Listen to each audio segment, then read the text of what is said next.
Married at First Sight, Season 14, Episode 9, and this is Steve Noi. And I guess Noi got her I love you this episode. I mean, she damn near held a gun to Steve's head to get it out of him. And I'm not going to say that Steve doesn't love her, but I'm quite sure that Steve said it a little bit more sooner than he expected to say it.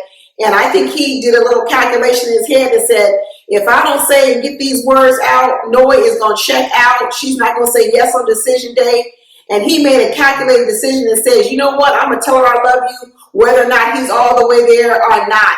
And he did it just to make her feel safe and secure, because Noi, she was checking out every minute of the day that he didn't say that he loved her. She was checking out. And you know what? It's only been 3 weeks now. I thought that it was a little bit premature, or that Noi was putting a little bit too much pressure on him, and she was using a whole lot of psychological manipulation to get it out of him.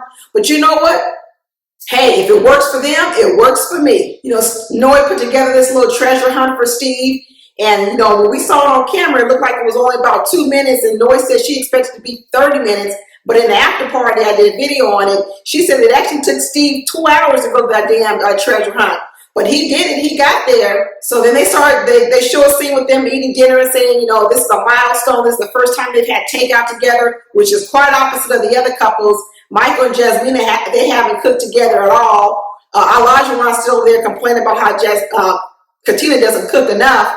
And Lindsay and Mark, I think they do some cooking, but she was complaining about his dry ass burgers this episode. So it's quite interesting to see how the couples are doing things a little bit differently from each other and which kind of methods work well. I know that Noi and Steve had Newgate last week, but they seem to have worked it out. So they start having these questions about, have you ever been in love before? And Noi says she's been in love, and Steve says he's been in love pretty much all his relationships. And then there goes Noi getting all her feelings, wondering, well, if you've been in love with these women, why haven't you told me? Well, Noi, maybe it's been longer than 3 weeks. He didn't tell you when he said he fell in love with the woman. He just said that he was in love with her. Woo, this girl, I'll tell you something else. She gonna get this I love you. She got it, but she was gonna get a hook or crook. She damn near put a gun in that man's head. Finally, when they had this little ocean, they started by their ocean picnic, and they started reminiscing on the best parts of their marriage so far, all 3 weeks of it, the best parts of the honeymoon.